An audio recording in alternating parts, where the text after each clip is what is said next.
como elemento de reflexión pedagógica con compañeros docentes y también para que esté a disposición de algunos compañeros que por alguna circunstancia no se pudieron sumar en este momento. Entonces, estamos ya grabando la sesión, estamos ya silenciando los micrófonos y con esto, pues,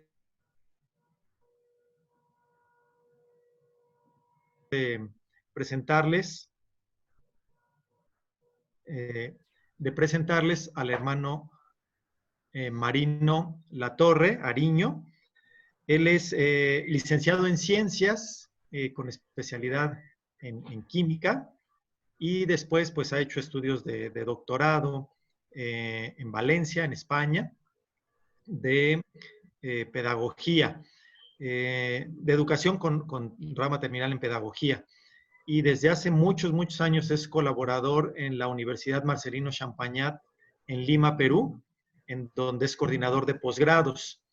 El hermano Marino nos ha acompañado en muchas reflexiones pedagógicas aquí en México, de manera presencial y algunas a distancia, básicamente apuntalando la reflexión en torno al modelo humanista sociocognitivo, al modelo T, y con muchas otras reflexiones que giran en torno a la pedagogía marista.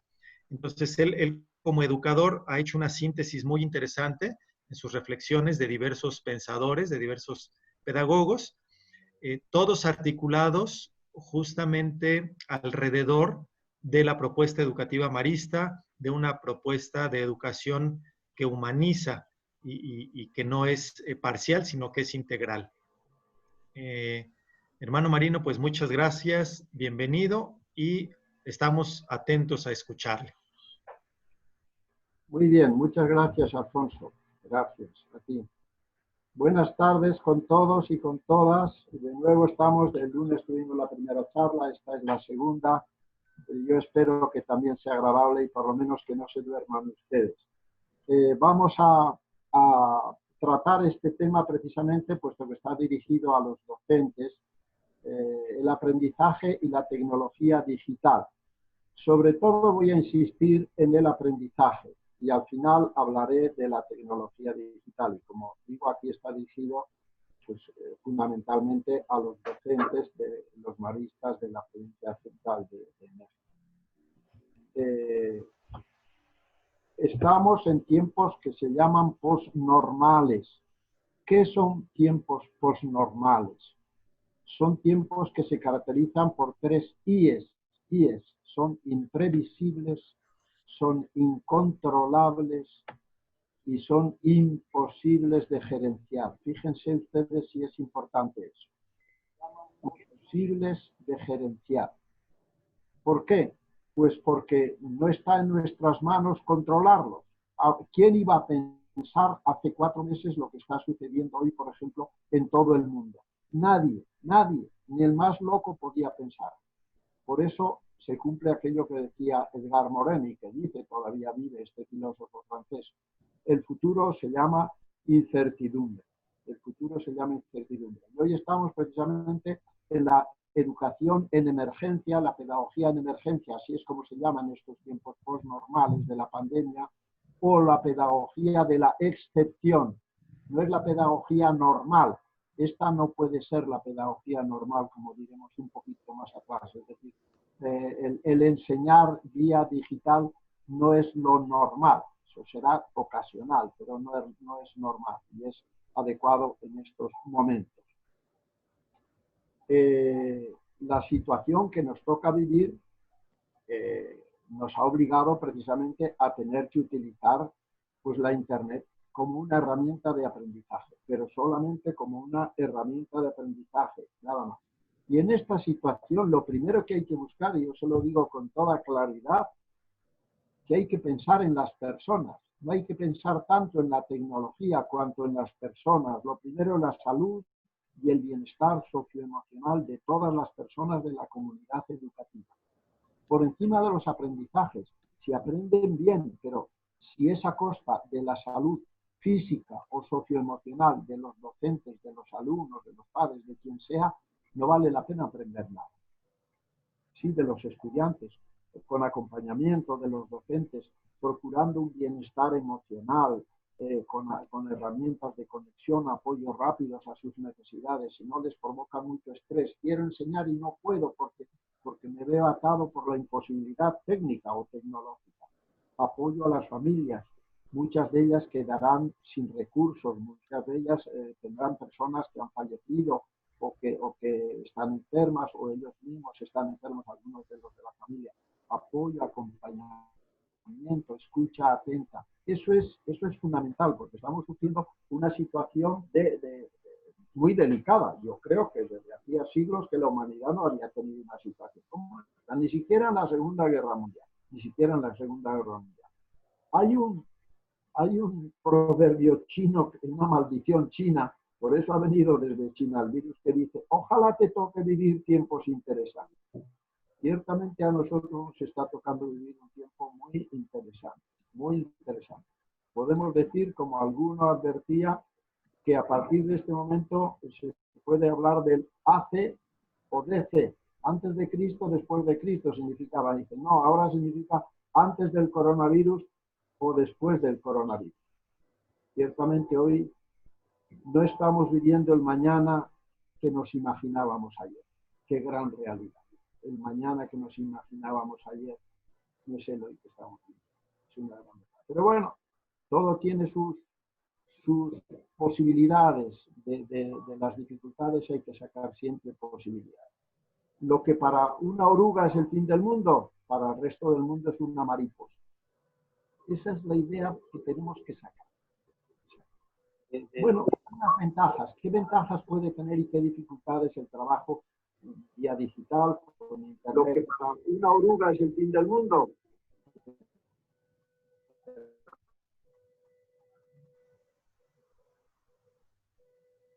Para lo que para una oruga es el fin del mundo, interesante esa frase, ¿eh?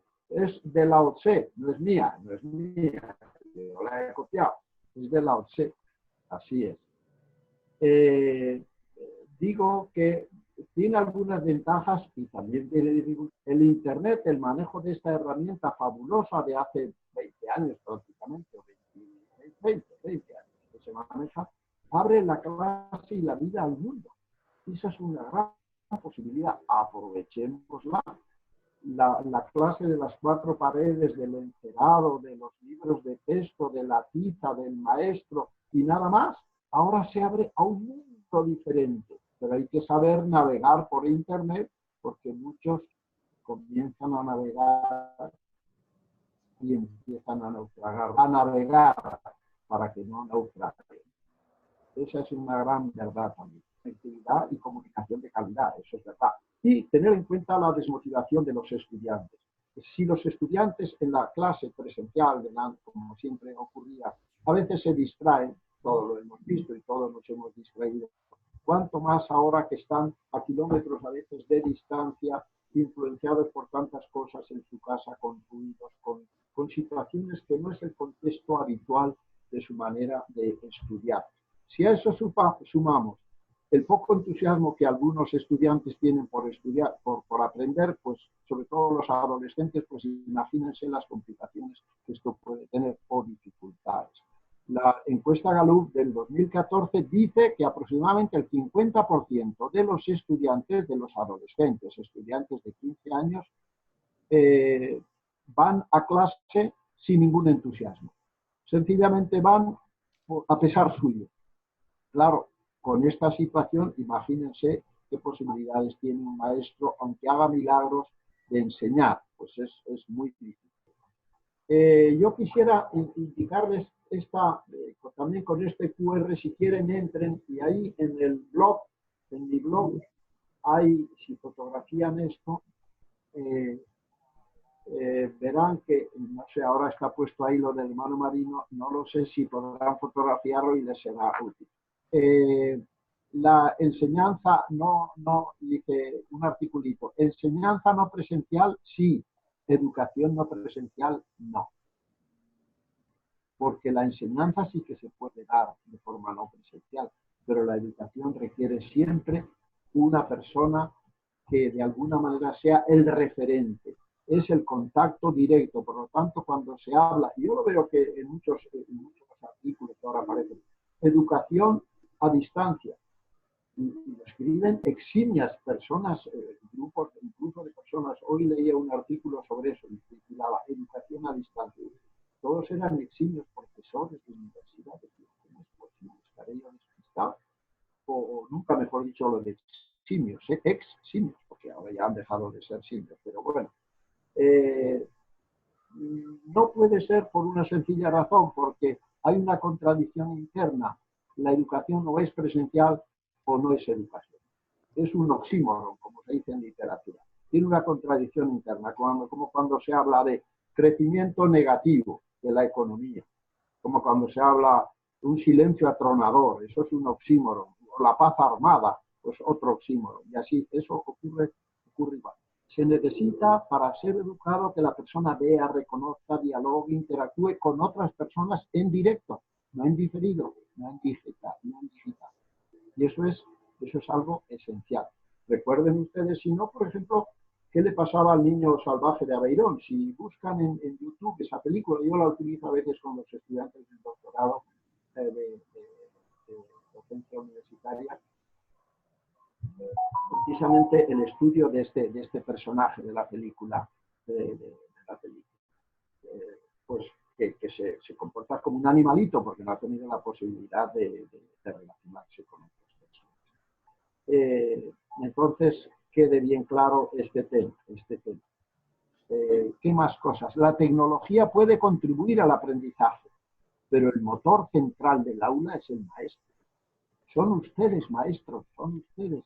Él es quien da valor humano al conocimiento. Y no hay otra posibilidad. Son ustedes, ciertamente, son ustedes. La tecnología puede contribuir, pero el que le da el valor es el maestro. Y hablando este tema del aprendizaje profundo, del aprendizaje, yo les quiero presentar una idea, una teoría que ahora está muy extendida a hablar del aprendizaje profundo. Y ahí hay una persona que es mexicano precisamente, no sé si lo conocerán ustedes, yo sí que lo conozco y tengo su libro. Si después a Alfonso o alguna persona le quiere pedir, yo se lo puedo enviar, pues lo tengo visitado. Es de Santiago Rincón Gallardo. Santiago es un mexicano muy relacionado con Fulan, Michael Fulan, y que trabaja yo creo que en Estados Unidos, pero también en México. Y yo lo conozco, estuve en la universidad, estuve una mañana entera hablando con él, compartiendo experiencias, compartimos materiales y me envió el libro en digital que lo ha publicado. No sé si lo habrá publicado ya estos días, pero ha llegado ya. Y habla del aprendizaje profundo. ¿Qué es eso del aprendizaje profundo? Pues miren ustedes, en la modernidad,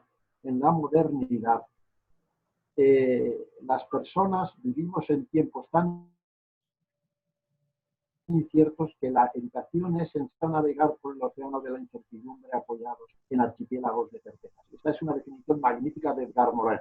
Hoy que vivimos en la incertidumbre, ¿en qué nos apoyamos para estar seguros?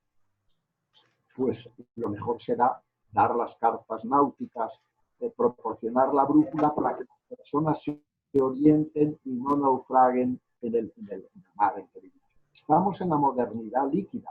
¿Recuerdan ustedes a Zygmunt Bauman? La modernidad líquida se habla hasta del amor líquido, los compromisos líquidos, la cultura líquida, la educación, todo es líquido. Todo no tiene fundamento, no tiene forma ni fundamento. Todo es relativismo, hedonismo, la sociedad de las apariencias, la sociedad del espectáculo, de que habla Vargas Llosa, etcétera, etcétera. Antiguamente el valor de la persona era el valor de su palabra. Hoy en día no es así, la palabra no vale nada. La palabra tiene que estar firmada y sellada ante un notario para que pueda producir un compromiso entre los que hacen algún contrato, etc. ¿Sí? ¿Qué significa entonces el aprendizaje profundo? Que sea significativo y funcional. Significativo y funcional. Todos sabemos lo que significa significatividad. David Ausubel lo dice, ¿no? Significatividad es asignar significado, coherencia a lo que estoy aprendiendo para que los nuevos conocimientos puedan injertarse, puedan quedar atrapados en los conocimientos previos que tiene, para que todo tenga un sentido, para que lo aprendido con lo que ya conocía, todo sea un nuevo constructo que tenga sentido. Yo comparo la significatividad al metabolismo, metabolizar la información por el pensamiento de la persona para producir con ella conocimiento. Eso es la significatividad. Cuando la metabolizo, cuando yo hago ciertas funciones mentales que me permiten asignar un significado. Y funcionalidad, pues es muy sencillo. ¿Para qué? ¿Cómo puedo aplicar y cómo aplico lo que he aprendido en la vida real que me toca vivir? De cualquier tipo de vida, no solo profesional, la vida personal. Ay, si supiéramos aplicarlo a la vida personal, ¿cómo cambiarían las cosas? Y para ello, pues lo que se tiene que hacer, hay que hacerlo, lo que se quiere aprender, hay que hacerlo, hay que aprender haciéndolo. No hay más, no hay otro secreto, no hay otro secreto. Ese es precisamente el aprendizaje generativo versus el aprendizaje repetitivo. El aprendizaje repetitivo es aquel que el alumno oye, escucha y repite lo mejor posible, confiablemente posible, lo que ha dicho el profesor, y se le olvida enseguida. El generativo no. El generativo es el que me permite aprender con lo que he aprendido nuevos aprendizajes. El famoso aprender a aprender, que todos hemos estado. Aprender no es aprender solo contenidos. Hay que aprender contenidos siempre. Sobre todo aprender habilidades cognitivas y emocionales con las cuales se aprendan y se puedan aprender los contenidos. Cualquier contenido que sea, es igual. Eso no tiene importancia. Les voy a contar un cuento. Ustedes me lo van a creer, pero yo que he vivido en África, aquí les presento el búho. Miren lo que guapo está. El búho es el signo de la sabiduría. Los griegos lo tenían, los incas lo tienen.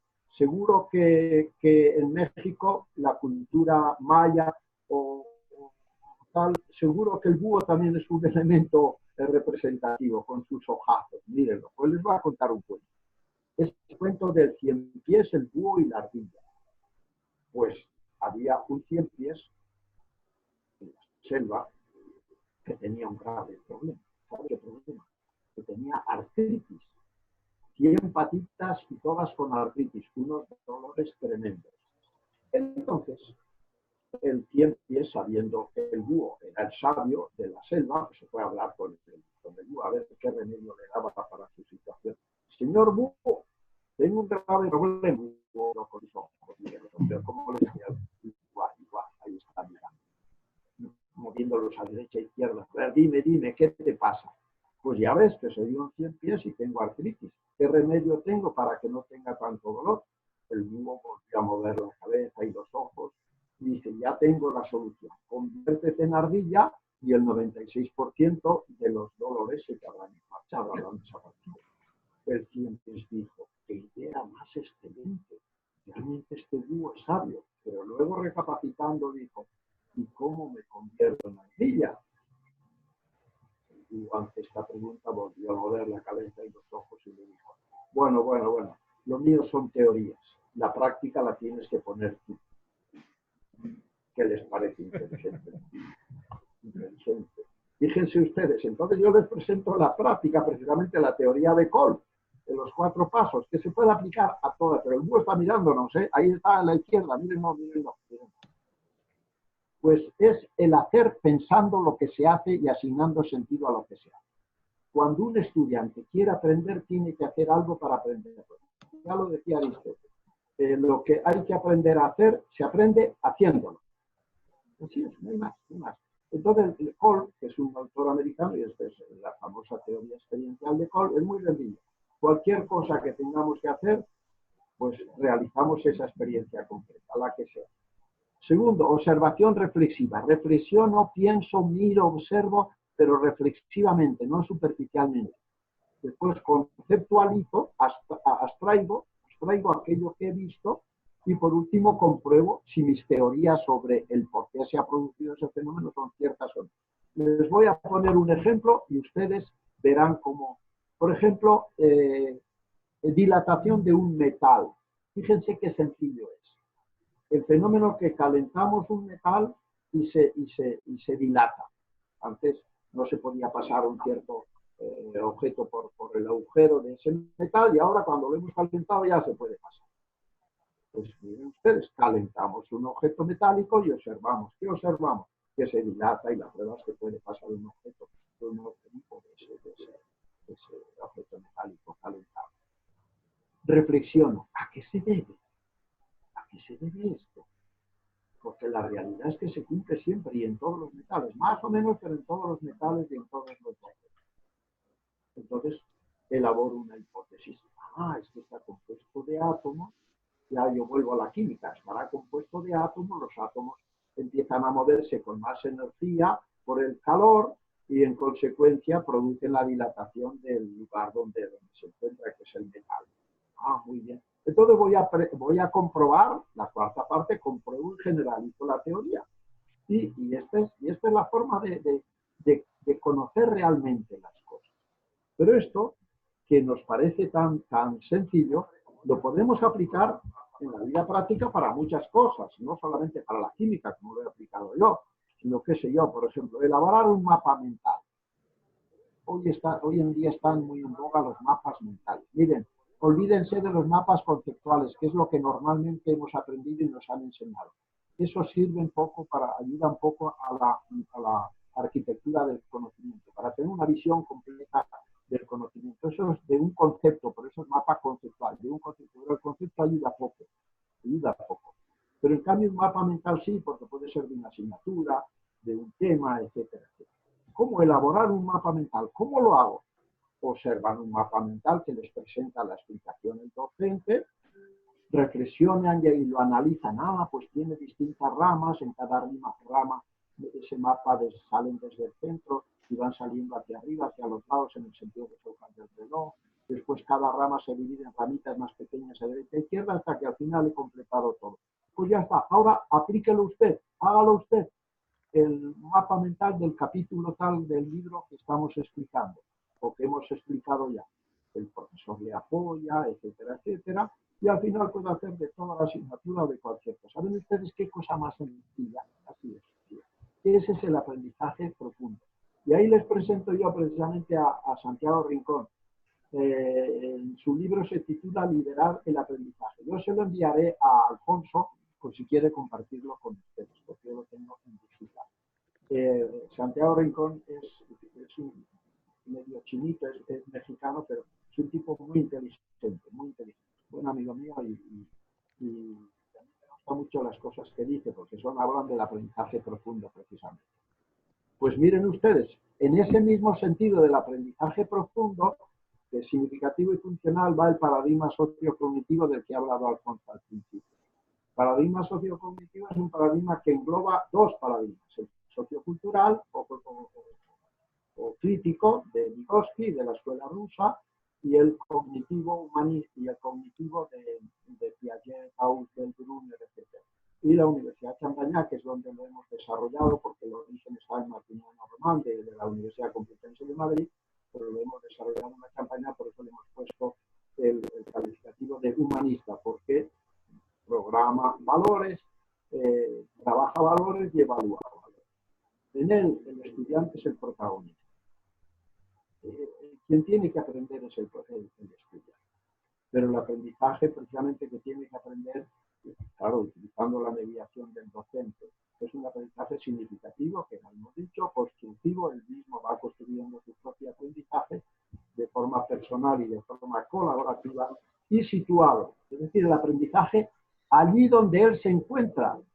No puede ser el mismo aprendizaje un niño que está en la selva o en la sierra de Aymara, etcétera, etcétera, donde sea, o en la proximidad de la selva del Perú, o en la sierra de México, etcétera, que uno que se encuentra en el México Distrito Federal. No puede ser.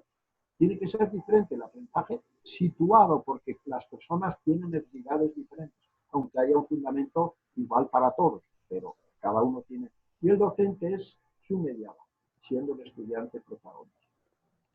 ¿Por qué la pregunta? ¿Por qué el aprendizaje profundo en el siglo XXI? Pues miren ustedes, yo se lo voy a explicar. porque es el único aprendizaje que es de calidad. Es el aprendizaje generativo y no repetitivo. El repetitivo se olvida, el generativo construye y me ayuda a seguir aprendiendo. Porque muchos de los empleos y profesiones que hoy existen desaparecerán en breve tiempo. Lo que no desaparecerán son las habilidades de pensamiento y el manejo de las emociones en la persona de forma adecuada. Los desafíos del siglo XXI son muchos. Y el mejor legado que le podemos dar a nuestros alumnos, a nuestros hijos, a las personas con quienes estamos trabajando es proporcionarles que desarrollen habilidades para aprender por cuenta propia, con aprendizajes significativos y funcionales. Que con esos aprendizajes lleguen a prescindir de la mediación incluso de su maestro. Yo ya sé lo suficiente para aprender por mí mismo y a lo mejor en un determinado momento tengo que preguntar al maestro porque hay un momento en que no sé salir de la situación. Fíjense si es importante. Es decir, proporcionar herramientas emocionales y cognitivas. Unas 8 o 10 capacidades y unas 30 o 40 destrezas y con eso, pero hay que saber cuáles son esas capacidades, cuáles son esas destrezas. Eso sería objeto de otra charla. Capacidades entendidas como habilidades generales de carácter cognitivo que me permiten hacer determinado tipo de funciones. ¿Qué sé yo? Comprensión, que es la capacidad reina, expresión, orientación espaciotemporal, socialización, resolución de problemas, pensamiento crítico, pensamiento creativo, pensamiento ejecutivo, etcétera. Son las principales, las 8 principales, siendo las previas, la atención, percepción y memoria de los niños inicial. Voy muy deprisa, yo ya sé que voy muy deprisa, pero me salen las palabras tan rápidas porque es así, no sé por qué sea. ¿Cómo evidenciar que se produce el aprendizaje profundo? ¿Cómo evidenciar? Les voy a decir un método que tengo yo. No es científico, es un método para ir por casa, pero que a mí me va muy bien. ¿Y saben cómo lo evidencio? Mirando los ojos de los estudiantes. Claro, cuando estamos a distancia, los ojos no dicen todo. Pero cuando estás en clase y están hablando, o estás tú hablando y estamos, tú ves que los ojos brillan, que está en el tema, que se está produciendo esa transformación, ese milagro interior de la transformación cognitiva del niño o de la persona mayor, mirando los ojos de los estudiantes. Eso es, los ojos hablan, los ojos dicen mucho. Los estudiantes entran en estado flow, cuando entran en estado en que todo fluye. Bueno, les voy a decir ahora, busquen ustedes flow, tal cual, es la palabra inglesa, fluir, flow, y encontrarán que el autor de ese libro, que yo tengo en mi oficina, no aquí, en mi oficina, es un hombre raro, rarísimo, es un checo americano. El que sepa pronunciarlo tendrá un punto más, porque es de difícil, no sé cuánto, yo no lo sé pronunciar, pero me río y digo, bueno, si lo buscan ustedes lo encontrarán. Y habla de la experiencia autotélica. ¿Qué es? Es esa situación en la que, bueno, lo decía también Ken Robinson, es esa situación en la que el estudiante está tan comprometido con su aprendizaje que está en su elemento, ahí está. ¿Y cuándo el estudiante está en su elemento? Cuando se producen tres puntos de convergencia. Que el estudiante tenga cualidades y aptitudes para aprender aquello que quiera aprender. Que tenga afición y que lo practique, segunda. Y tercera, que tenga posibilidades de ejercitarlo.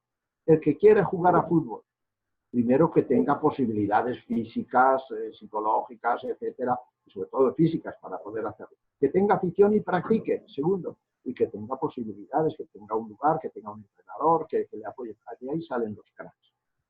Es estar en su elemento, que decía Ken Robinson.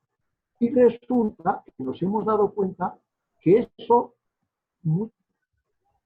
escasas veces se produce en la clase, pero sin embargo sí que se producen fuera de la clase, en los márgenes, no en el núcleo. Es decir, en las actividades extraescolares que hacen muchos estudiantes, imagínense, teatro, club de poetas vivos, por ejemplo, música, organizar debates, hacer un periódico, una danza. Ahí ponen todo su entusiasmo a participar en un concurso. Ahí están en su elemento. En cambio, en la clase a veces están más aburridos y más perdidos que cuy en tómbola.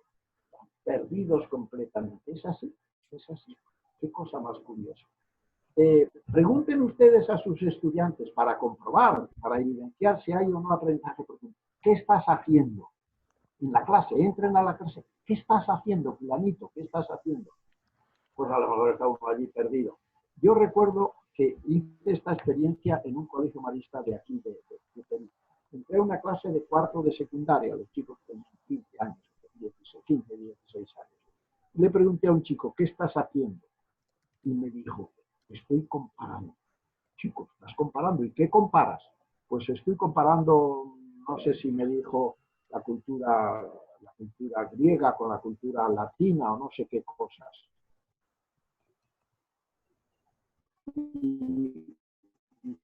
Pero tengo una dificultad, y es que no encuentro los criterios de comparación. Está leyendo y dice, ¿cuáles son los criterios? Que sea organización económica, política, religiosa, y eso van comparando uno con otro, estableciendo similitudes y diferencias entre los más sujetos. Eso es comparar. Ustedes podrían comparar la cultura maya y la cultura azteca, o la cultura maya y la cultura inca. Y ven ustedes, y eso al alumno lo obliga a leer, a investigar, porque si no encuentra criterios de comparación, lo que hace es describir uno y otro, pero no compara. Bueno, pues ese alumno tenía dificultades para encontrar criterios de comparación. Estaba aprendiendo, porque decía, mi punto flaco es ese. Muy bien, ¿qué más cosas? Aquí podríamos hablar muchísimas más cosas. ¿Cómo conseguir que se produzca el aprendizaje? ¿Cómo se logra? Pues desarrollando una serie de habilidades cognitivas y emocionales, 30 destrezas, que son habilidades cognitivas específicas de carácter cognitivo, pero no generales, sino específicas y que pertenecen a alguna capacidad. Y desarrollando después una serie de valores. Miren ustedes, normalmente, claro, para conseguir lo anterior es necesario que el docente sepa la definición de cada una de esas cosas. Y dice analizar. Tiene que saber qué es analizar. Y segundo, cómo se tiene que analizar. ¿Qué pasos mentales hay que hacer para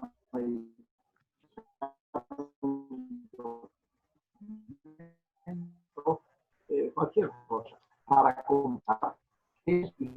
No puede orientar al alumno. Eso en el blog debe de haber algunas definiciones y si no yo se lo puedo enviar, que tengo hasta de 80, desarrollar una serie de valores. Miren, normalmente en los colegios se acostumbra a, voy a ver si dejo de presentar un momento y me ven a mí, se acostumbra a poner muchos valores, 10, 12, 15 valores. No es necesario tanto. Yo digo, para que tengamos un buen aprendizaje, solamente y un buen desarrollo de una persona, yo diría 3 valores. ¿Y cuáles son? Responsabilidad, respeto, solidaridad. Con esos 3 valores, la persona está hecha. La persona está hecha. Si añadimos a esto sentido de trascendencia, religiosidad, cada uno la religiosidad que tenga, pues con eso tenemos hecha la persona. Supongo que ahora estamos ahí, compartir esta, ¿no? Así es. Ay, pero se me ha marchado a no sé dónde. Ya voy, ya va. Un momentito. Sí, estaba en su sitio, Lo que pasa es que yo estaba despistado.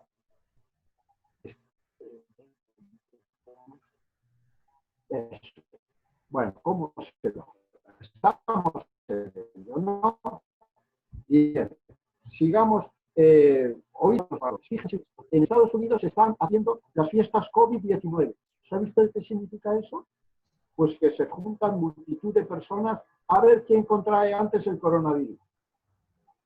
A ver quién enferma antes. Y aquel que enferme antes, a ese se le da un premio.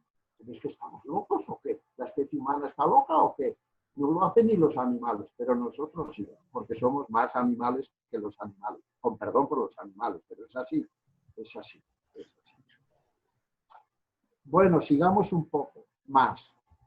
¿Qué más? Yo quisiera hablarles de entornos de aprendizaje, que eso es muy importante en el aula. Miren, hay gente que confunde entornos de aprendizaje con recursos para aprender. No tiene nada que ver una cosa con otra.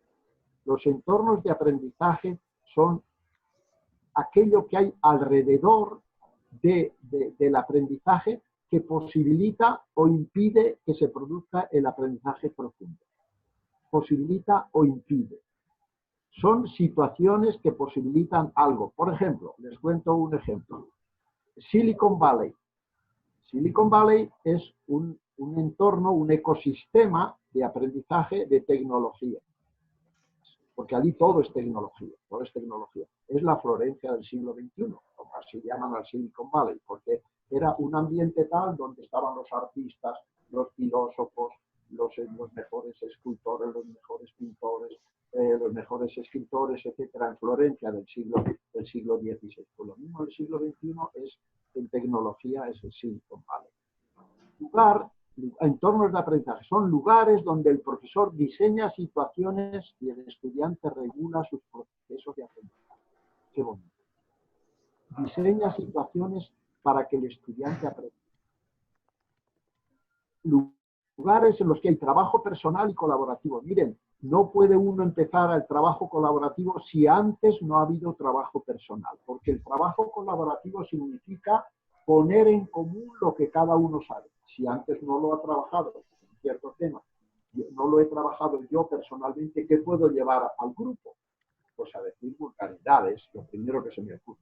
Siempre trabajo individual. Una vez que el trabajo ha sido realizado personalmente, vamos a pequeños grupos de 4 personas, hechos los grupos por el docente, no dejados libremente a los estudiantes, que sabemos todos cómo se organizan, amigos con amigos, y que esos grupos hechos por el docente sean lo más heterogéneos posible, que haya uno que sepa mucho, otro que sepa muy poco, dos medianos, chicos, chicas, que estén todos mezclados. Cuanto más heterogéneo sea, más rico será para poder aprender y compartir experiencias.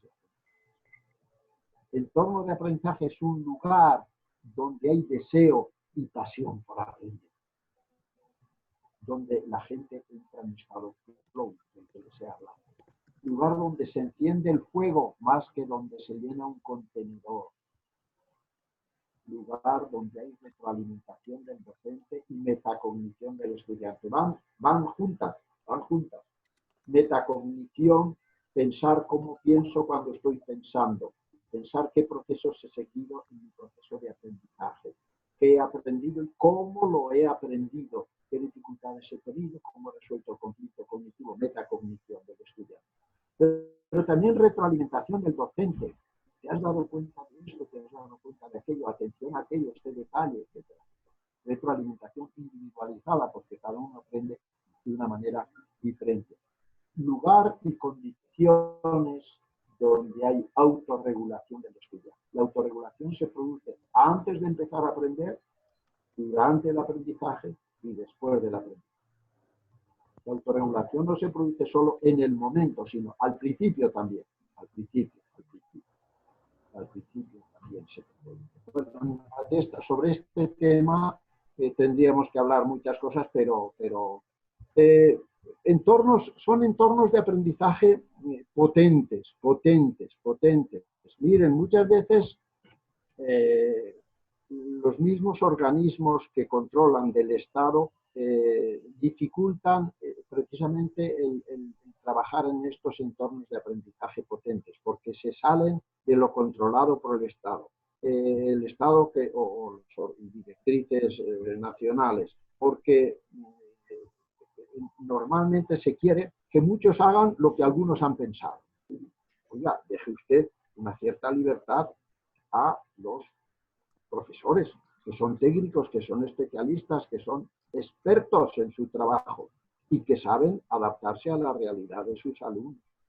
Es necesario y se necesita no el ordeno y mando. Aquí se hace, como yo he dicho, 5 minutos para esto, 7 minutos para aquello, 4 minutos. No, no, no, no. Empoderar, apoyar y catalizar el cambio de metodología que utilicen los docentes. Eso es fundamentalmente. Los docentes no son ni víctimas ni culpables. Son profesionales que necesitan de condiciones adecuadas para ejercer su profesión, decía Fulan. Y es así, no son ni víctimas ni culpables, solo son profesionales, excelentes profesionales. A veces ocurre en el colegio, en ciertos colegios, evidentemente, en los de México, no, quédense tranquilos, queridos amigos de México, a veces se da en algún colegio, y no se sabe por qué razones, que la incompetencia es ignorada y la competencia no es reconocida. Esto puede ocurrir también, pero bueno, el que tenga oídos para oír, que oiga, pero puede ocurrir que hay preferencias, unas personas más y otras competentes. Pero bueno, le ha caído con el ojito derecho al director, al jefe de estudios, etcétera. Es así, es así. No, como eso ocurre en México, no pasa nada. Pero en otros países, ahí sí que puede ocurrir. Pasemos, ¿qué les parece? ¿Qué les parece? Educar no es llenar un vaso, es encender. Muchas veces hemos hecho lo que ocurre en esa imagen. El docente es el poseedor del saber, lo va escanciando poco a poco ante el desgraciado de alumno que está ahí. A ver cuánto recoge y de cuánto puede para poderlo responder en el momento del examen. Miren en el blog, ahí tienen, pueden entrar ahí, fotografías. Hay un tema que habla sobre esto, el aprendizaje y la enseñanza, el arte de moverse en la zona de desarrollo próximo. Ahí me parece que ahí habla de la experiencia autotécnica, me parece que sí, del personaje ese cuyo nombre no se pronuncia. Muy bien, seguimos un poquito más.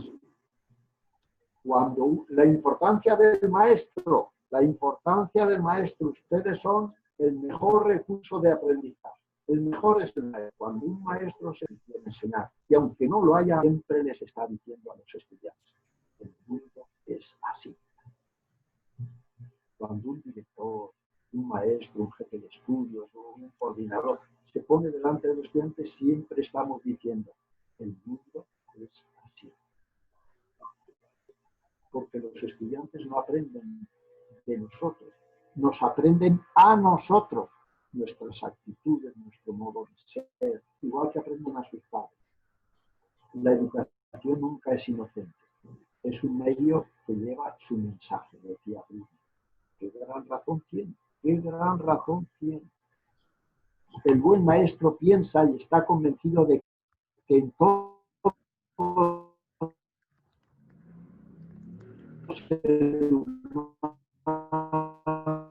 no hay grandeza. Lo importante es descubrirla. Y esa es la misión. Importante. Quiero hacerles decirles algunas ideas sobre, luego les explico lo de Ben Carson, sobre el maestro, recuérdenmelo por si acaso si no se me olvida. El maestro es el principal recurso didáctico. Esto lo he sacado dentro de 8 o 10 días, le he dicho al chico de la universidad que ya lo tiene. Tiene muchas cosas sobre el y de mi propia reflexión. El maestro aporta sabiduría, virtud, pasión, empatía y emoción por lo que hace, más allá de la información. Hemos pensado que el maestro solo da información. Oiga, que tiene que dar muchísimas más cosas. Es el catalizador de la reacción del aprendizaje con cuya sola presencia todo empieza a funcionar. Me sale la vena de químico. Yo ya soy un ex químico porque hace tiempo que no trabajo la química. Pero siempre me recuerda esto, el catalizador es el elemento que tiene que estar, aunque él no actúe nada más que con su presencia. Y cuando ha empezado la reacción, él desaparece. Tercero, el maestro diseña situaciones de aprendizaje que permiten al estudiante aprender haciendo lo que tiene que aprender. La buena pedagogía es un acto de amistad. El docente ama incondicionalmente a sus estudiantes, con un amor maduro, evidentemente, pero incondicionalmente. Lo que busca es el bien de los estudiantes, no busca ninguna otra cosa. Sí, aquí les voy a dar la clave, pero antes les voy a contar la historia de Ben Carson. Ben Carson. Si entran ahí a ese QR, encontrarán una explicación del doctor Mario Alonso, pero yo les voy a resumir un poquito la historia de Ben Carson. Ben Carson es el mejor neurólogo infantil del mundo, posiblemente. Es el único que ha sido capaz de separar dos cráneos de dos hermanitos con un equipo de 80 médicos durante 20 y tantas horas en una operación. Y han quedado perfectos los dos. Separar el cráneo, parte también del cerebro, evidentemente. Imagínense su trabajo. Pues la historia de Ben Carson es esta. Bueno, es el único que tiene la medalla, uno de los que tiene la medalla presidencial de la libertad en Estados Unidos, como hombre distinguido. Ahora tiene 69 años. Una familia más disfuncional ya no podía ser. Monoparental, pobre, madre depresiva, afroamericana, situación de la apartheid de los años 50, nacido el año 51. Era el perfecto caldo de cultivo para que se convirtiera en un pandillero más en Estados Unidos, en Nueva York. Era el peor alumno de la clase. Evidentemente todos se reían de él, le hacían bullying, insultos, burlas, etcétera, etcétera. Se convirtió en una persona agresiva e incontrolable, claro, tenía que hacerlo. Hasta que un día su madre le dijo: hijito, ven, hermanos, todos lo pueden hacer, pero nadie mejor que tú. Así es que menos televisión y más libros. Fíjense qué fórmulas más sencillas. Menos televisión y más. Y empezó a leer libros, y ahí se dio cuenta de que no era todo, de que era una persona inteligente. ¿Y qué ocurrió? Se encontró con el docente, el maestro que tenía que llegar en su vida. Un día el maestro estaba explicando, entró con una piedra, con un objeto en la mano que era como una piedra. ¿Qué es esto?, preguntó a los alumnos. Nadie sabía nada en absoluto, pero Ben sí que lo sabía. Y Ben, que era el tonto de la clase, con perdón, dijo: eso se llama obsidiana. Ah, obsidiana, Ben, qué bueno, sí señor, cuéntame de la obsidiana. Y empezó Ben a contar. ¿Y dónde lo has aprendido? Lo he leído en un libro y tal. Aquel día todo cambió y Ben se convirtió en el mejor estudiante de la escuela, llegó a ser un excelente médico y hoy es lo que es. Conclusión de la historia de Ben: la determinación, el amor y el coraje de una madre lo pueden todo. Ben, todos lo pueden hacer, pero nadie mejor que tú. Menos televisión y más libros.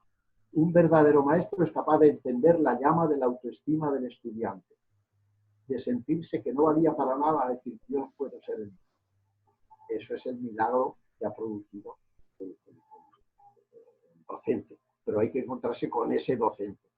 La lectura ayuda a transformar a las personas. Eso es clave.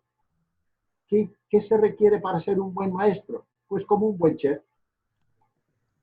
Ciencia y conocimiento, cariño y pasión, y tiempo y dedicación. Y no hay más. Pero ahora les voy a decir algo, que este es el secreto de la pedagogía. Si yo tuviera que resumir todo lo que sé en una diapositiva, esta es. Tómenselo bien claro. El docente, cuando entra por el dintel de la puerta de su clase, cada mañana, cada clase a que entra, tiene que tener bien claro estas tres cosas. ¿Qué debe aprender el estudiante en esta clase? ¿Qué quiero yo que aprenda? ¿O qué debe aprender? Me da igual. ¿Qué quiero yo que aprenda? ¿Qué tiene que aprender? El docente lo tiene que saber. Segundo, ¿qué debe hacer el estudiante para aprender lo que tiene que aprender? El estudiante, no el profesor. No que tengo que hacer yo para que aprenda lo que tiene que aprender. No, ¿qué tiene que hacer él, el estudiante? Tercero, ¿qué herramientas le debo yo proporcionar? ¿Qué situaciones de aprendizaje tengo que crear en el aula para que el estudiante haga lo que tiene que hacer para aprender lo que tiene que hacer? Ese es el secreto. No hay más. Ahí está resumida toda la pedagogía, el aprender haciendo. Cuando eso sucede, se produce el milagro de lo increíble. ¿Por qué?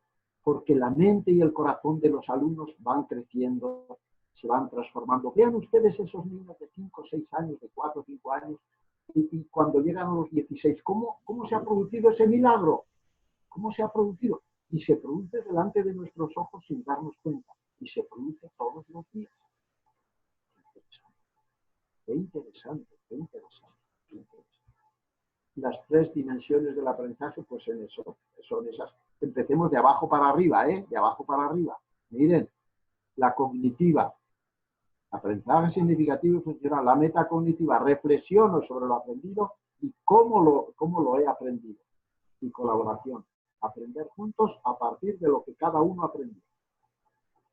Esas son las 3 dimensiones del aprendizaje. Cuando eso se produce en un ambiente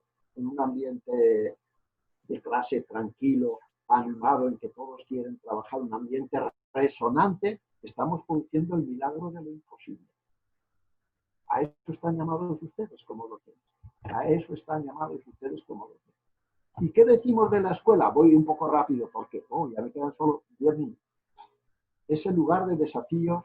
No vamos a empezar por abajo también. Lugar que indica, en donde se indica lo que hay que, se indica hacia dónde hay que mirar, pero no lo que hay que ver. Esto es muy importante. Al alumno se le tiene que indicar hacia dónde tiene que mirar, pero no lo que tiene que ver. Eso es tarea suya. Mira, esto es una cosa curiosa, pero es muy bonito, ¿eh? Él lo tiene que descubrir, porque ese es el auténtico aprendizaje, el aprendizaje profundo. Es el lugar, la escuela, de diversidad, de inclusión y cambio visible. Es el lugar de los 1000 colores. ¿Por qué? Porque cada niño o cada estudiante tiene su propio índice. No todos son iguales. Es el lugar en que el niño descubre el juguete que lleva adentro. ¿Y de dónde sale esta expresión? Pues cuando García Márquez recibió el premio Nobel, en Colombia le pidieron que escribiera algo sobre la educación y escribió un manual para ser niño. Y ahí está esta frase. Descubrir, la escuela tiene que ayudar a descubrir el juguete que cada uno lleva dentro. Es decir, aquello para lo cual él tiene capacidades, tiene aptitudes, aquello en el que él se encuentra a gusto, se encuentra bien, se encuentra satisfecho, puede entrar en estado flow con facilidad. Es eso, el que lo descubre y luego que desarrolle esas capacidades y esas competencias. Sean de las que sean, es igual. Tercero, la cuarta cosa, lugar de desafíos, actividades y de entretenimiento cognitivo. Entretenimiento cognitivo. Es el lugar de la fiesta y el banquete cognitivo. Dirán, ¿qué comparaciones tiene un tema de atrevidas? Pues sí. La escuela es el lugar de la fiesta. Lo malo es que cuando hay fiesta no hay escuela. Eso es lo que nos pasa, ¿eh? Cuando hay escuela, cuando hay fiesta, hoy no hay escuela. Cuando tendría que ser al revés, el lugar de la fiesta es el día que hay escuela. Voy un poquito de prisa. Las emociones. El otro día, el lunes, hablamos sobre esto. Lo afectivo es lo efectivo, no nos olvidemos. La empatía con los alumnos, crear un ambiente resonante, tanto en la institución educativa como en el aula. Eso es fundamental. Si el docente no es aceptado por los estudiantes, ¿cómo van a aceptar el mensaje que les debe? Tampoco lo aceptan. La enseñanza que sea recibida como un regalo, no como una obligación. La empatía impresionante. ¿Qué quiere decir esto? Le he puesto con mayúscula lo de impresionante, es decir, quiero expresar con esta expresión, con esta idea, lo siguiente. La empatía impresionante hace referencia a cómo tratar a aquellas personas, incluso de la institución educativa, aquellos alumnos que están en contra mía, que se oponen a lo que yo hago. Personas que están en mi contra. ¿Cómo tratarlas? Tratarlas de tal manera que se den cuenta que yo las aprecio, las quiero y quiero su bien. Y entonces toda persona es razonable y sabe apreciar cuando una persona les quiere desinteresada. Empatía impresionante. El tratamiento que hay que dar a aquella persona que está en desacuerdo conmigo. Entonces, bueno, lo decía Maquiavelo. Maquiavelo en El Príncipe ya lo dice. Siempre tiene que haber, en cada colectivo, siempre tiene que haber personas que se oponen. Siempre. Dice, cuando alguien quiere cambiar, un reformador que quiere cambiar algo, siempre tendrá enemigos en todos aquellos que se beneficiaban del viejo orden y solo tendrá tibios defensores en todos aquellos que podrían sacar un provecho del orden nuevo. Es interesante, ¿eh? Los que ya estaban bien asentados dicen, no, que nada cambie, pues aquí estoy muy bien. En cambio, los nuevos dicen, ¿y si no llega? Si llega, sí, pero ¿y si no llegara? Bueno. Ante el inmovilismo pedagógico, ¿qué puede hacer un director? ¿Qué puede hacer ustedes? Yo se lo digo a ustedes también, profesores de los distintos colegios. Siempre tiene que haber alguien que no se quiera mover. ¿Y qué tiene que hacer el equipo directivo o el director? Presionar un poquito. Y junto con la presión, el apoyo, apoyarle. Venga, que yo te apoyo, yo te ayudo, que no es tan difícil, que lo puedes hacer. Y cuando ya todos esos recursos son imposibles, hay que darle empujón. Disculpen, hay que empujar. Seguir tu consejo. Tira si puedes y empuja si debes. Este es el consejo. Tira si puedes, apoya todo lo que sea, y si no, empuja si debes, si tienes que empujar. Por el bien siempre de los estudiantes. Esto es así. Miren qué bonito, ¿eh? Ya vamos. Quedan 6 un poco más deprisa. Profesor online versus profesor presencial. Bueno, pues ahí tenemos. Hemos pasado del edificio escuela a la casa pantalla. Hemos entrado en la casa de los alumnos a través de una pantalla. La mejor herramienta educativa e instructiva, ¿cuál será? El maestro bien preparado, comprometido y apasionado. No hay otra. No son la mejor los mejores instrumentos tecnológicos, la mejor plataforma. Sí, esos son herramientas. Si no hay catalizador, la reacción del aprendizaje. Bien.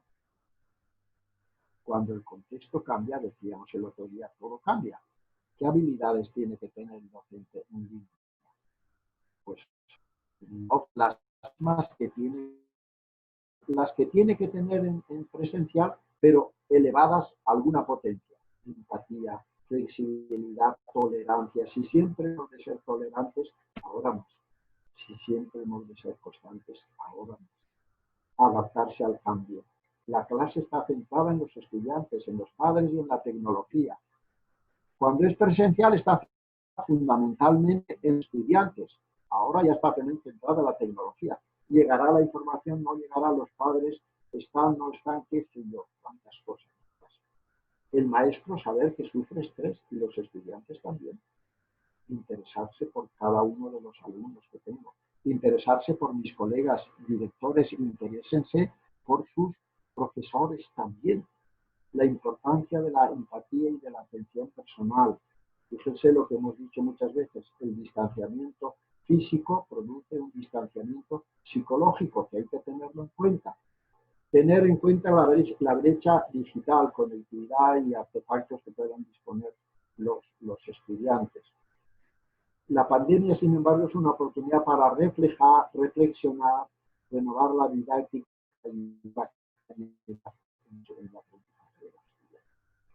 y hay que cambiar la metodología. No vale la misma metodología que utilizamos en la presencial, dosificar, seleccionar materiales, horarios de clase. diversificar trabajos, colaborar con padres, etcétera. Miren, respondan ustedes a esta pregunta y con eso estará muy claro. ¿Qué me gustaría que hiciera el maestro para ayudarme si yo estuviera en una situación de salud? ¿Cómo querría yo? Respondan a esa pregunta y actúen en consecuencia. Yo les presento aquí unas líneas de aprendizaje de pensamiento. Yo tengo muchas, tengo unas 14 o 15. Solo les presento 3. En determinados momentos, como ustedes lo podrán ver, en determinados momentos de la clase, cortarla y hacer esta rutina. Les presento 3. Por ejemplo, momento de corte durante 5 minutos. Y respondan por vía chat, por ejemplo, estoy perdido o confundido en el tema. O me siento cómodo, me siento experto. Y entonces actuar en consecuencia. Tú que te sientes experto, explica, está confundido el tema, explica sintéticamente este aspecto, el otro, etcétera, etcétera. Eso es dar participación a todos, si no el profesor lo hace. Dice, qué bonito y qué sencillo es. Segunda rutina, al concluir, esta la utilizo yo, al concluir una clase, un tema, etcétera, los 6 o 7 últimos minutos, se pueden hacer estas sugerencias para que respondan los estudiantes. Antes pensaba que, sobre el tema que ha tratado la clase, claro, antes pensaba que el sílabus era, lo utilizo mucho con mis estudiantes, antes pensaba, ahora pienso que, con lo que he aprendido, ahora dudo, ahora afirmo. Pensé que es ayudar a pensar, son rutinas, no rutinas en el sentido negativo, sino maneras de hacer habituales que responden a saber pensar, enseñar a pensar. La tercera, esta me gusta mucho también. Al inicio de la clase se puede presentar una imagen concreta y sugestiva relacionada con el tema que se va a estudiar para dialogar sobre el contenido y se presenta una imagen. Veo, pienso y me pregunto. La imagen, ¿qué me sugiere? Fíjense, esta imagen. Veo. Perdón, profe, pero hasta acá no se escucha. ¿No hay conectividad? Bueno, veo, pienso, veo y me pregunto. Es que puede haber lugares donde no hay claro, o que los instrumentos no funcionan, etc. Miren esta otra, qué bonita. Alguien mueve los hilos. Miren esta otra, qué bonita. Es hacer pensar a la gente, es hacer pensar. Miren esta otra. Sistema educativo. Cómo van apareciendo los desperdicios. Los fracasos escolares, cómo entran diferentes y salen todos iguales. Bueno, no quiero presentar. Voy a rápido y termino.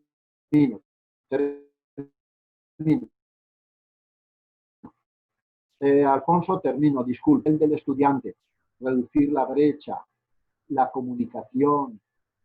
La comunicación no solo es importante lo que decimos, sino cómo lo decimos. La empatía, el cariño, la escucha, ¿cómo lo decimos?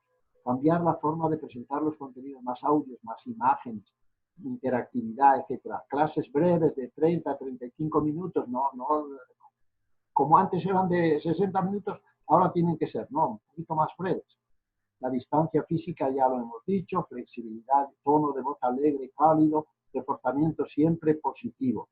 Requisitos para la enseñanza, humanos, maestros actualizados, estrategias didácticas adecuadas y variadas, organizativos, buen diseño, acompañamiento y ayuda inmediata al maestro y la maestra.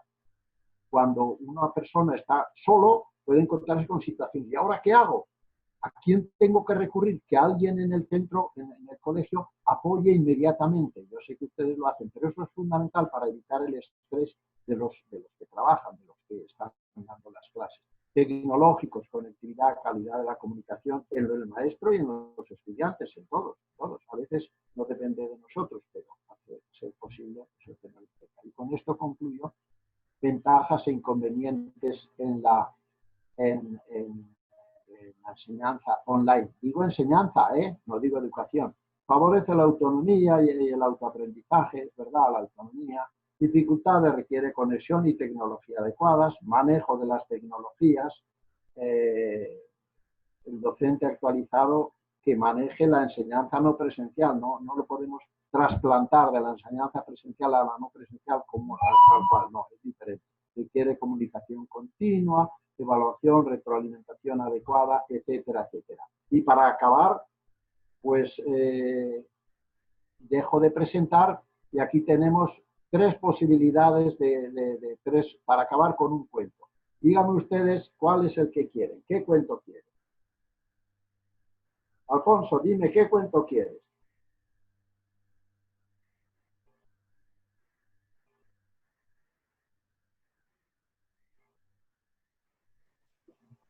¿Sí?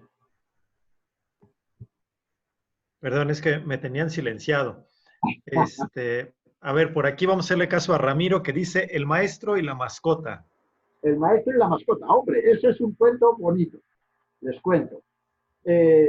Un catedrático de universidad que era docente en pedagogía, resulta que el primer día de clase se presentó ante sus estudiantes, era de profesor de didáctica, y se presentó con su mascota. Imagínense un profesor que lleva su bolsa, su portafolio con las cosas, y además una mascota en el otro brazo.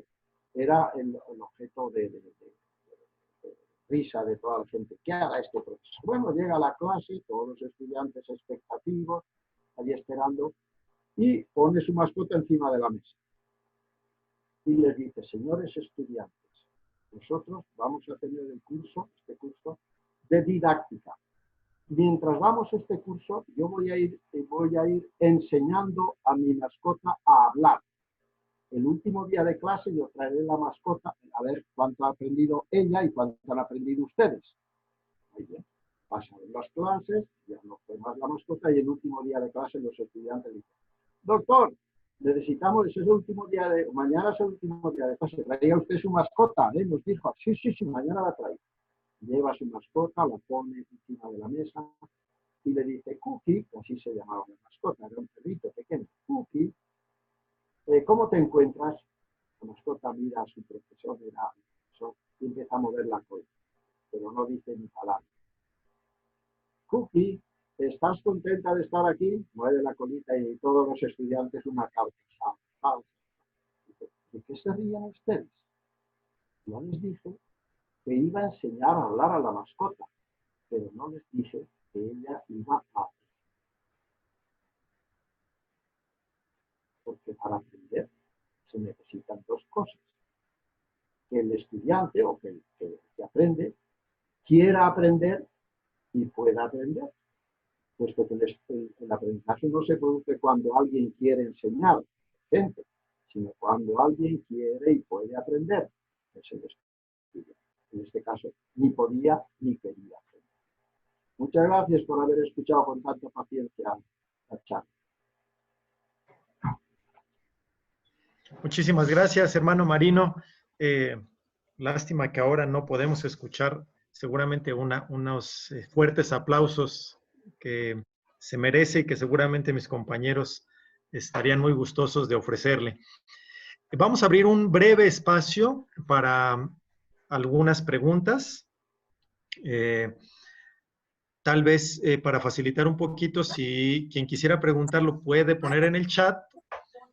O bien, bueno, es que encender el micrófono podríamos complicar aquí un poquito. Más bien, si me lo ponen en el chat y yo la leo, se la paso al hermano Marino. Vamos a dar un minutito para quien esté escribiendo.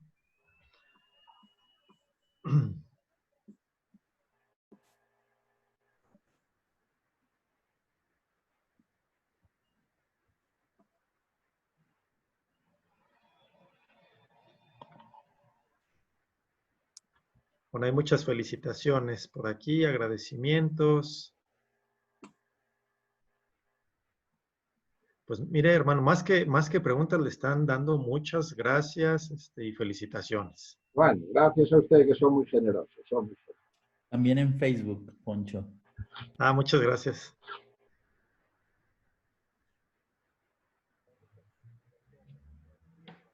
Ah, por aquí hay una pregunta de Miss Reina de Querétaro.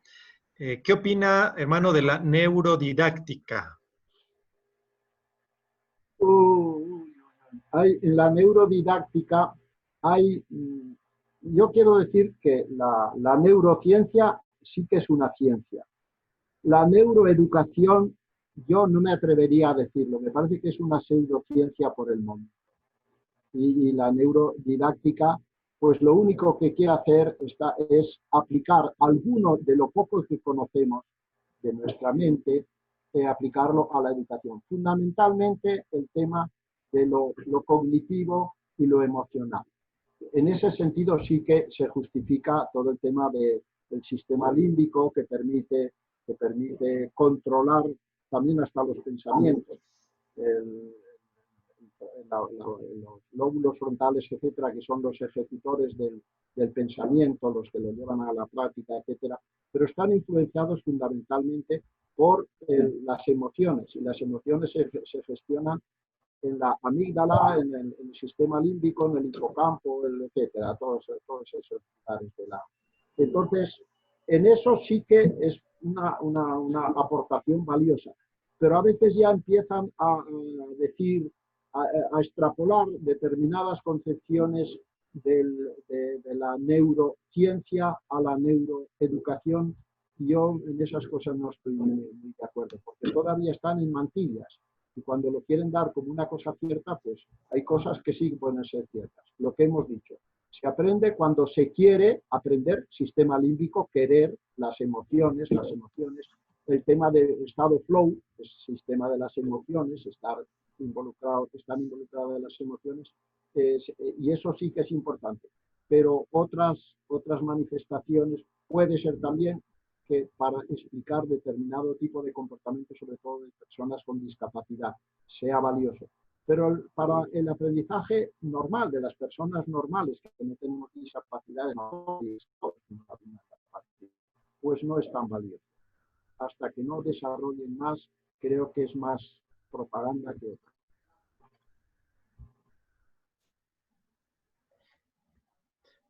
Muy bien, muchas gracias. Pues siguen más bien los agradecimientos. Dice aquí, Anuar, me gustó iniciar con la frase que dijo, el futuro se llama incertidumbre. Creo que definirá mucho de lo que hagamos en esta fase y en materia educativa. Es una gran oportunidad para maximizar el uso de las redes sociales. ¿Cree que se tengan que cambiar los aprendizajes esperados de un alumno o los objetivos de aprendizaje después del COVID? Creo que lo que se les enseñaba antes era para resolver problemas bajo otras circunstancias. Es por ahí la pregunta, si tendríamos que replantear los objetivos de aprendizaje de las diferentes asignaturas. Yo creo que si se da el aprendizaje profundo no hay que cambiar nada, porque el aprendizaje profundo, es decir, el desarrollo de una serie de capacidades y una serie de valores, que en realidad, aprendiendo una serie de conocimientos, en realidad es desarrollo de ciertas competencias. Y las competencias son aquellas que me permiten resolver problemas concretos, cualesquiera que sean, tanto a nivel personal, familiar, individual, personal, como a nivel profesional. Es decir, una persona competente, entendemos competente no solo porque sabe mucho, este es muy competente, no, porque la competencia es una macro habilidad que engloba el manejo de conocimientos, de habilidades cognitivas, de habilidades emocionales, de modo sincrético, todas a la vez, cuando estamos resolviendo determinado tipo de problemas. Esa es la competencia. Pero las competencias son genéricas y específicas. Las genéricas son las que hacen referencia a mi persona y a la manera de relacionarme conmigo mismo, las interpersonales con las demás personas, y después están las específicas, que son aquellas que hacen referencia a cómo manejo los conocimientos propios de la especialidad o de la carrera que yo estoy trabajando. Si yo desarrollo bien las competencias genéricas, sistémicas e interpersonales, me podré enfrentar con muchas más posibilidades ante cualquier situación, antes o después del coronavirus.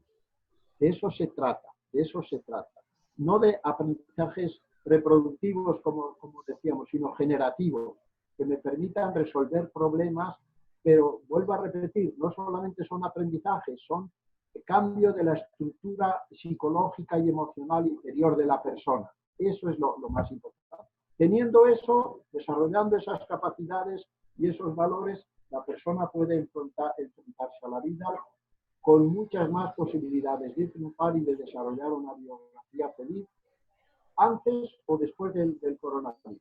Serán otras situaciones y otras circunstancias, más fáciles o más difíciles, pero podrá resolverlas y podrá enfrentarse a ellas con mucha más facilidad que aquel que no tenga desarrolladas esas competencias. Hay otra pregunta por aquí de Edgar Ramón. ¿Qué elementos de la pedagogía marista son pertinentes en este contexto de la educación online? Hombre, pues mire usted, el tema de la pedagogía, uno de ellos el tema de la pedagogía de la presencia. ¿Y cómo aplicamos el tema de la pedagogía de la presencia? Interesarme por el alumno, preocuparme por él. No ha entrado en clase. Bueno, controlar que entre a clase, porque ahora es más difícil. El otro día, hablando con un director, el hermano Félix, director aquí de un colegio de Guacho,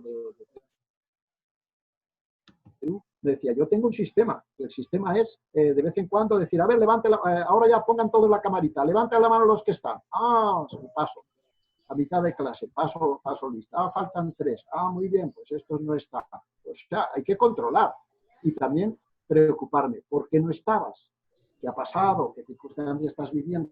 La pedagogía de la presencia es preocuparme por el alumno. Dedicarle tiempo. Eso como el chef. Dedicar conocimiento, dedicarle afecto y cariño y dedicarle tiempo. No hay más. Con esas 3 cosas todo funciona. Entonces nos convertiremos en verdaderos modelos para los alumnos, que es lo que quería Champaña. Eso es así. Yo rescataría la pedagogía de la presencia a distancia, pero presencia en forma de preocupación, de atención, de preocupación por su familia, por su situación emocional, socioemocional, etcétera, etcétera. De aprendizaje, qué dificultades tienes, en qué te puedo ayudar. Gracias, hermano. Vamos a alguna preguntilla por allá en Facebook. Iván, por favor. Sí, en general, hermano, hay muchas felicitaciones, muchos agradecimientos y algunos comentarios. Rescato algún comentario y después hago la pregunta. Dice, esa es la clave, propiciar competencias en los alumnos, desarrollando habilidades, capacidades y valores para lograr la meta, cognición o el aprendizaje profundo. Nos pregunta Julio Albornoz de Irapuato, del Colegio Pedro Martínez Vázquez. Entonces, ¿cómo llamar en forma correcta a la educación a distancia? ¿Y cuál es la acción correcta que se realiza? Bueno, exactamente. Ese es un tema interesante. Ya hemos dicho que no podemos hablar de educación a distancia. Podemos hablar de enseñanza no presencial. El nombre correcto, a mi parecer, tendría que ser enseñanza no presencial. Tampoco a distancia. A distancia es un poco no presencial, porque la presencia hace referencia a la persona. Educación a distancia hace referencia al lugar. Lo importante es enseñanza no presencial. Educación no presencial no puede ser, porque ya lo hemos explicado al principio, la educación siempre requiere la relación con personas vivas y cercanas, que no puede enseñarnos a vivir un robot. Un robot nos puede enseñar, pero no nos puede enseñar a vivir, nos puede enseñar cosas, detalles, datos, lo que queramos, pero ¿quién nos puede enseñar a nuestra autoestima, a ser respetuosos, a autorregular nuestro comportamiento, a ser constantes, etcétera?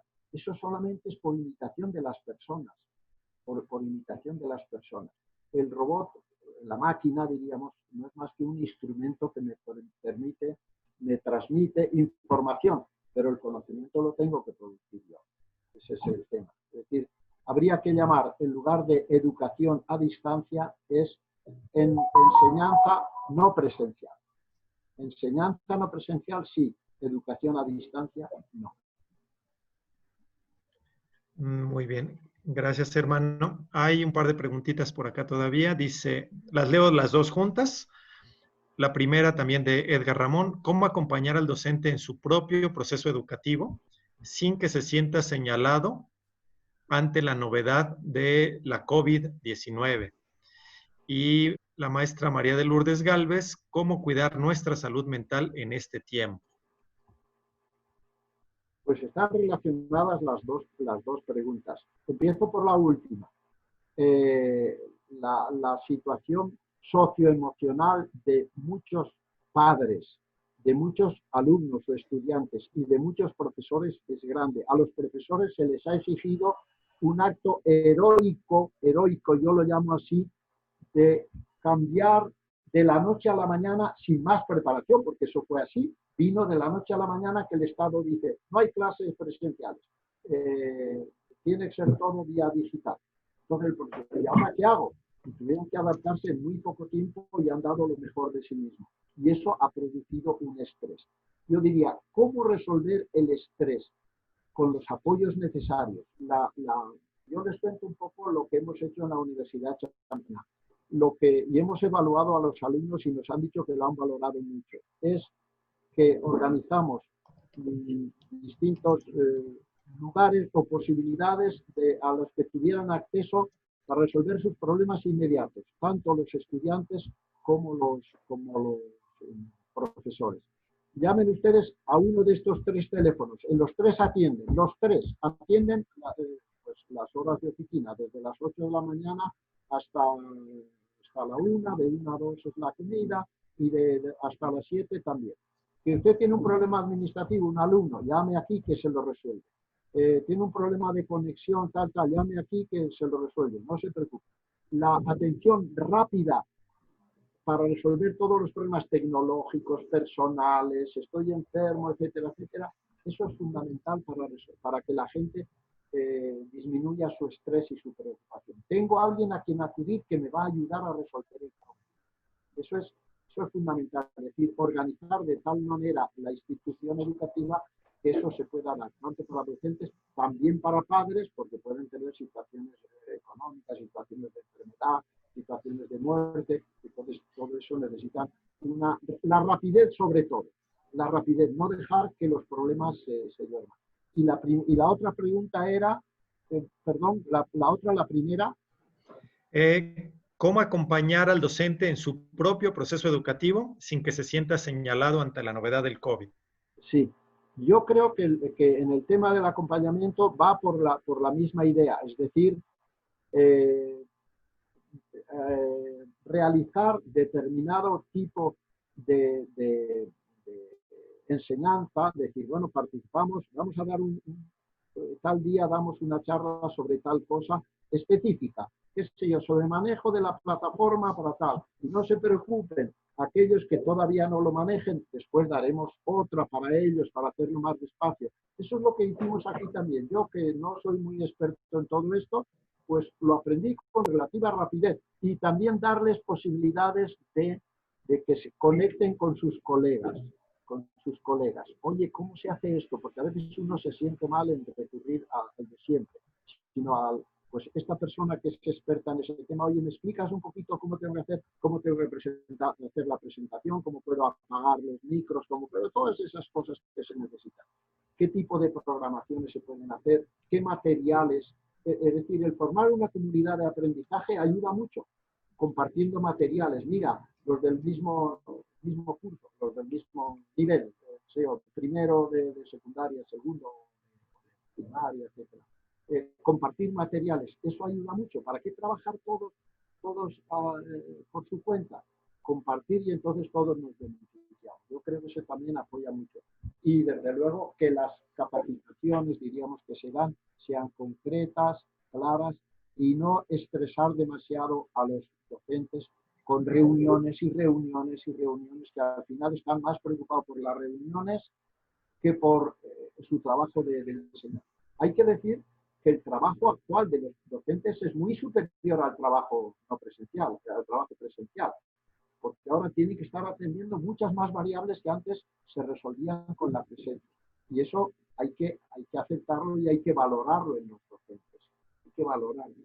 Eso es la valoración de los docentes, lo que están haciendo ahora, aunque no sea perfecto, pero del error también aprendemos cosas.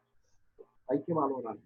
Que se sienta cómodo y satisfecho de lo que hace, y al que más lo necesite se le apoya, de la manera que sea, pues se le apoya. tenga la confianza suficiente para pedir apoyo, que no se le discrimine por eso. Pues si uno no puede saltar el 1,20 en salto de altura, pues saltará 90 centímetros. Bueno, pues cada uno tiene sus características y no pasa nada, pero eso no es ni peor ni mejor, efectivamente tiene esas características. Así es. Gracias. Gracias, hermano. Vamos a leer algunos comentarios, luego una última pregunta para cerrar. Judith, por aquí escribe, de acuerdo con el hermano, considero que nos podemos acompañar entre nosotros mismos como docentes, escuchándonos, compartiendo experiencia para no sentirnos aislados.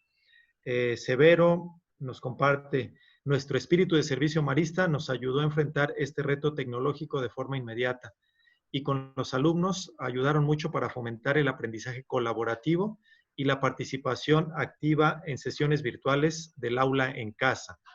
Por allá, Iván, también creo que tenías algún comentario, unos dos, ¿verdad? Nuestro amigo René de San Luis Potosí dice, René Rousset de la Universidad Marista de San Luis Potosí, muchas gracias. Las competencias cruzan fronteras entre profesiones, entre países, ante diferentes circunstancias y el tiempo. Creo que podemos ir con la última pregunta, Poncho. Gracias.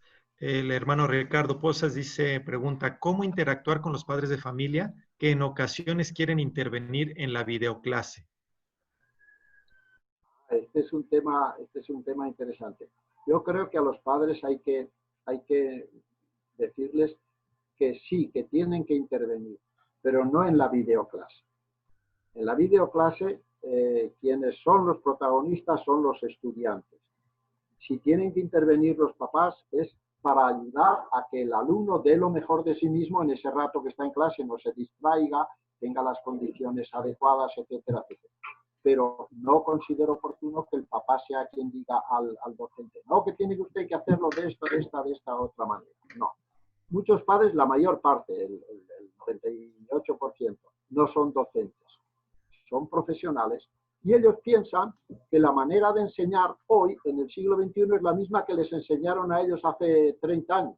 Oiga, el mundo de hace 30 años y el mundo actual es completamente diferente. Las necesidades de los estudiantes de aquella época y de los actuales son completamente diferentes. La metodología, la pedagogía que tiene que emplear el docente será o tiene que ser también completamente diferente. Luego, que respeten a los padres, hay que pedirles con mucha educación que respeten al docente como especialista que es de aprendizaje. Él es el especialista, no son los papás. Los papás se les puede pedir que colaboren en poner las condiciones, el ecosistema familiar adecuado para que el alumno tenga la posibilidad de aprender pues lo que pueda aprender. Yo creo que no van a aprender tanto como en lo presencial, pero bueno, pues lo que pueda aprender. Estamos en situaciones de excepcionalidad didáctica o pedagógica y entonces hay que aceptarlo, no hay más. Pero decírselo bien claro, no, mire, el especialista soy yo. Déjeme que yo ya sé lo que estoy haciendo. Y no pasa nada.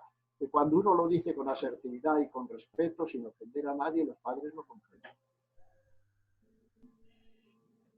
Muchas gracias, hermano. Bien, entonces vamos a cerrar. Queremos pedirles a quienes están aquí en el Zoom que nos ayuden a contestar una encuestita que va a aparecer en este momento en su pantalla, antes de dar el agradecimiento al hermano Marino y cerrar nuestra sesión. Okay. Entonces, Iván, por favor. Para nuestros amigos que nos siguen en Facebook, igual les invitamos a contestar a través de un mensaje. Les decimos las opciones. Número 1, me gustó. La charla del hermano Marino, me gustó. Número 2, me gustó y me deja reflexivo, reflexiva. Número 3, me gustó, me deja reflexivo, reflexiva y me dio pistas para generar algo nuevo en mi práctica docente. Número 4, ninguna de las anteriores. Esto para nuestros amigos que están siguiéndonos en Facebook. Y para quienes están aquí en el Zoom, pues contestan sobre la pantalla y dan enviar, por favor.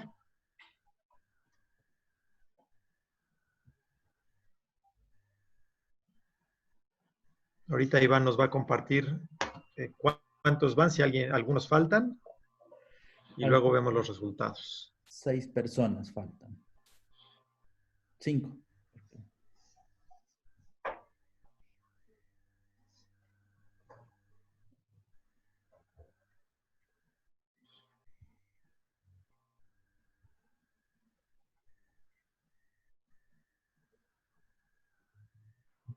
Listo.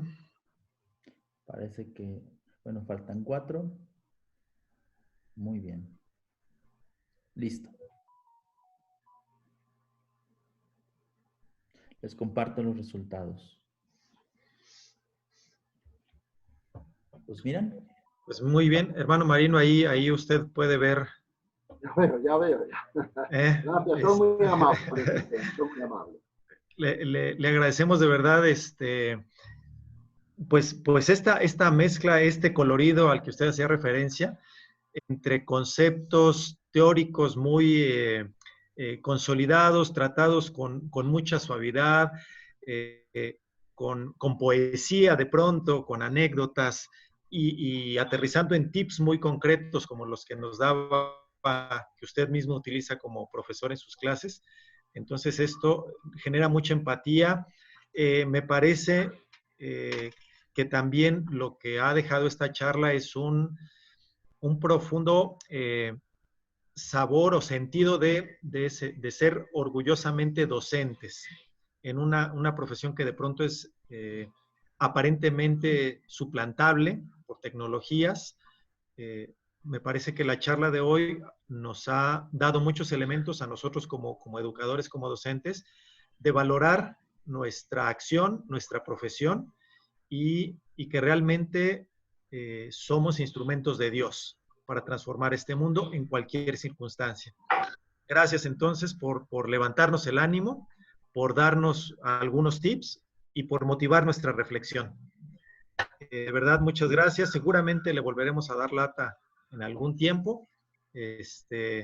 Y mientras, bueno, por ahí esperamos el libro que nos dijo que nos va a compartir. Sí, te lo mandaré. Sí. Para hacérselo llegar y recomendarles a todos los participantes que ingresen a su blog, que es muy, muy sencillito porque si ponen en el buscador Marino Latorre, blog, es la primera, segunda entrada que les aparecerá. Y ahí hay muchas reflexiones, muchos artículos sencillos, pero no por sencillos, simples, muy profundos. Pues muchas gracias a todos por su participación, gracias por darse este tiempo. Hermano, que Dios lo bendiga mucho. Gracias a ustedes por la paciencia. Muchas gracias. Chao. Que esté muy bien, hermano. Voy a decir. Ale, gracias por el apoyo. De nada. Gracias, hermano. Muchas gracias. Si quieres abrir micrófonos, Iván, pues sí, ya para todo el mundo se pueda despedir. Muchas gracias, hasta luego. Que tengan excelente Gracias, buena tarde para todos. Gracias, buenas tardes, saludos. Gracias. Suerte a todos. Gracias. Hasta luego a todos. Y sí, cuídense mucho. Desde México. Gracias, hasta luego. Bye. Ya duérmete, Héctor. Ay, Dios mío. Gracias, Alfonso. Gracias, hermano Marino. Gracias. Una porra desde México, maestro. Los de Zaguayo también. Un chiquitibum desde México. Gracias. No olviden usar su tapaboca, por favor. Aquí en Zaguayo no hay nada. No, solo chicos. Adiós, maestro. Adiós. Severo, gracias. Adiós, gracias. Adiós a todos. Adiós. Buenas noches. Adiós. Gracias, hermano, por todo. Adiós, gracias. Muy bien, gracias. Gracias, hermano. Iván Omar Chacón. Adiós. Pórtate bien. Claro que sí. Nos bueno. pronto. Bye. Bye.